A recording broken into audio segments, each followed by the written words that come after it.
నినాదంతో పోచంపల్లిలో చేనేత డిజైన్స్ ప్రింటింగ్కు వ్యతిరేకంగా నేతన్నలు భారీ ర్యాలీ చేపట్టారు. నేతన్న విగ్రహం నుంచి ఆచార్యకొండ వినోబాబాయ్ విగ్రహం వరకు భారీ ర్యాలీ చేపట్టారు పోచంపల్లి చేనేతన్నలు.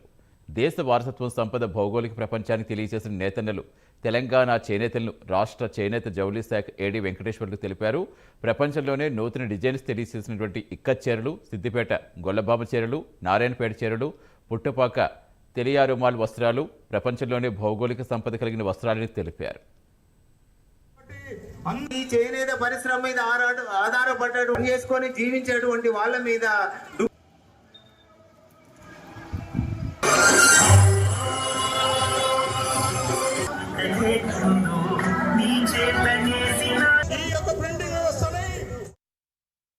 రాష్ట్రంలో ఇక్కత్తు ప్రపంచానికే నూతన డిజైన్లు చెప్పినటువంటి తెలియజేసినటువంటి చేనేతలు ఇక్కత్తులు, అలాగే గద్వాల చీరలు, అలాగే మరి సిద్దిపేట గొల్లబొమ్మ చీరలు, వరంగల్ డరీసు, నారాయణపేట చీరలు, పుట్టపక్క తేలియా రూమాలు, ఇలా ఇవన్నీ కూడా ప్రపంచంలో భౌగోళిక సంపత్తిని కలిగినటువంటి చేనేత వస్త్రాలు. మరి వీటిని ఆసరాగా చేసుకొని బేస్గా చేసుకొని మిల్లు రంగాల వాళ్ళు, ప్రింటింగ్ సెక్షన్ వాళ్ళు మా వస్త్రాలని డూప్లికేట్ గా తయారు చేసి ప్రపంచంలో రిలీజ్ చేస్తూ సొమ్ము చేసుకుంటున్నారు.